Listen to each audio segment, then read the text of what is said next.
اعوذ باللہ من الشیطان الرجیم بسم اللہ الرحمن الرحیم فی قلوبہم مرض فزادہم اللہ مرضا ولہم عذاب علیم بما کانوا یکذبون۔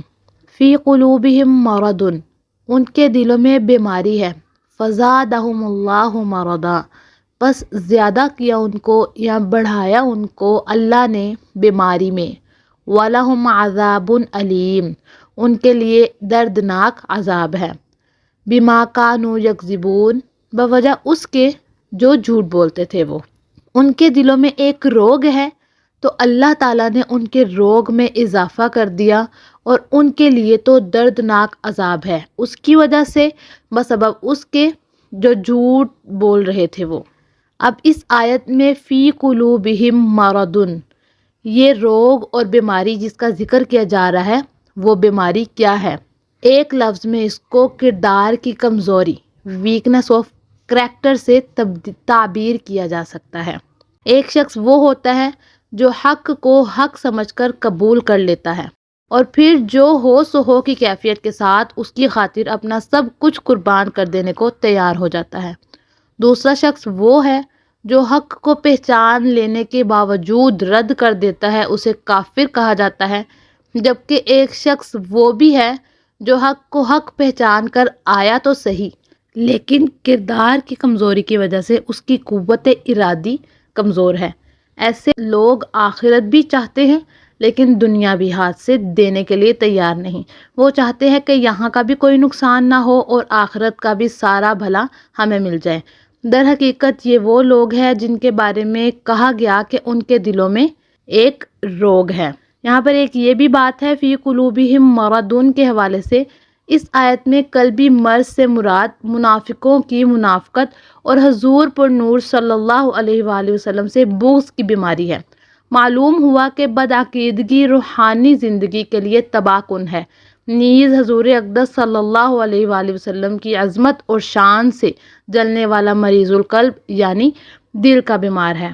یہاں پر بیان القرآن اور صراط الجنان دونوں کے حوالے سے اس فی قلوبہم مرض کی تفسیر کی ہے۔ اس کے بعد ارشاد ہے، آیت میں بیان کیا گیا ہے فزادہم اللہ مرضا، یہ اللہ کی سنت ہے، آپ حق پر چلنا چاہیں تو اللہ تعالیٰ حق کا راستہ آپ پر آسان کر دیتا ہے، لیکن اگر آپ برائی کی طرف جانا چاہیں تو بڑی سے بڑی برائی آپ کے لیے ہلکی ہوتی چلی جاتی ہے۔ آپ خیال کریں گے کہ اس میں کوئی خاص بات نہیں ہے، جب یہ کر لیا تو اب یہ بھی کر لوں، یعنی ہر برائی، بڑی سے بڑی برائی وہ آسانی سے کرتا چلا جائے گا، اللہ اس کو اسی راہ پر چھوڑ دیتا ہے۔ ٹھیک ہے، وہ سمجھتے ہیں ہم کامیاب ہو رہے ہیں، ہم نے مسلمانوں کو بھی دھوکہ دے لیا، وہ ہمیں مسلمان سمجھتے ہیں، اور یہودیوں کو بھی دھوکہ دے لیا، وہ سمجھتے ہیں کہ ہم ان کے ساتھی ہیں۔ تو ان کا یہ سمجھنا کہ ہم کامیاب ہو رہے ہیں وہ غلط ہے۔ حقیقت میں کامیابی نہیں بلکہ اللہ تعالیٰ نے وہ تباہ کن راستہ ان کے لیے آسان کر دیا جو انہوں نے خود منتخب کیا تھا۔ ان کے دلوں میں جو روگ موجود تھا اللہ تعالیٰ نے ان کے لیے اس میں اضافہ کر دیا۔ اب صراط الجنان میں ہیں فزادہم اللہ مرضا کے حوالے سے کہ اللہ تعالیٰ نے ان کی بیماری میں اور اضافہ کر دیا۔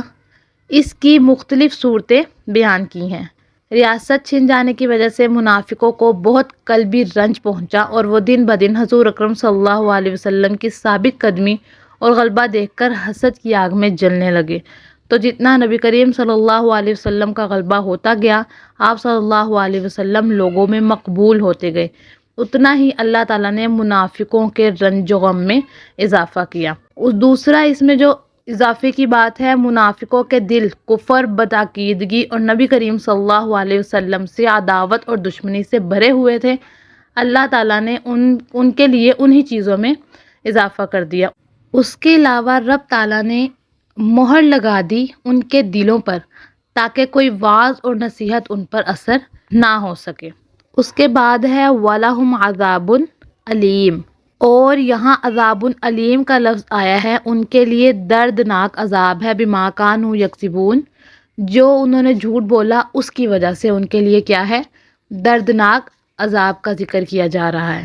یہاں پر اس آیت میں معلوم ہوا کہ جھوٹ بولنا حرام ہے، یعنی جھوٹ بولنے والے پر جہنم کا جو دردناک عذاب ہے وہ دیا جا رہا ہے، اور اس پر دردناک عذاب کی وعید ہے، لہٰذا ہر مسلمان کو چاہیے کہ وہ اس سے بچنے کی خوب کوشش کرے۔ حضرت عبداللہ بن مسعود رضی اللہ تعالیٰ عنہ سے مروی ہے، رسول اکرم صلی اللہ علیہ وآلہ وسلم نے ارشاد فرمایا، سچائی کو اپنے اوپر لازم کر لو، کیونکہ سچائی نیکی کی طرف لے جاتی ہے اور نیکی جنت کا راستہ ہے۔ آدمی برابر سچ بولتا رہتا ہے اور سچ بولنے کی کوشش کرتا رہتا ہے، یہاں تک کہ وہ اللہ تعالیٰ کے نزدیک صدیق لکھ دیا جاتا ہے۔ اور جھوٹ سے بچو، کیونکہ جھوٹ گناہ کی طرف لے جاتا ہے اور گناہ جہنم کا راستہ دکھاتا ہے۔ اور آدمی برابر جھوٹ بولتا رہتا ہے اور جھوٹ بولنے کی کوشش کرتا رہتا ہے، یہاں تک کہ اللہ تعالیٰ کے نزدیک کذاب لکھ دیا جاتا ہے۔ یہ صحیح مسلم کے اندر درج ہے، باب فتح الکذب میں۔ حضرت انس رضی اللہ تعالیٰ عنہ سے روایت ہے، حضور اقدس صلی اللہ علیہ وآلہ وسلم نے ارشاد فرمایا، جو شخص جھوٹ بولنا چھوڑ دے اور وہ باطل ہے، یعنی جھوٹ چھوڑنے کی چیز ہی ہے، اس کے لیے جنت کے کنارے میں مکان بنایا جائے گا۔ یہ ترمذی شریف کی حدیث ہے۔ اب یہ جو میں نے آیات کی ان کی تفسیر کی، اس کا خلاصہ جو بات اخذ کی گئی ہے وہ یہ ہے کہ یہاں پر منافقین جس بات کو اپنے دل میں رکھ کر بیٹھے ہوئے تھے، رب تعالیٰ نے اسی کو ان کے لیے بڑھا دیا۔ اگر وہ حضور سے دغا کر رہے تھے تو اللہ تعالیٰ نے ان کے دلوں میں وہ بات پکی کر دی، اور کوئی بھی واعظ اور نصیحت ان کے دلوں میں نہ جائے، اللہ تعالیٰ نے مہر لگا دی۔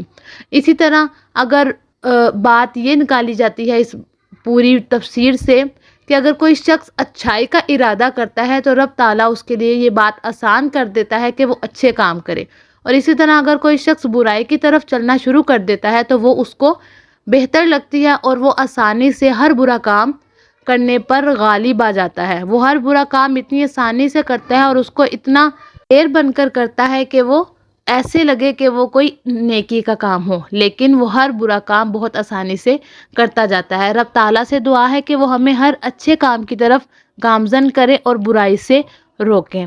وَمَا عَلَيْنَا إِلَّا الْبَلَاغُ الْمُبِينُ۔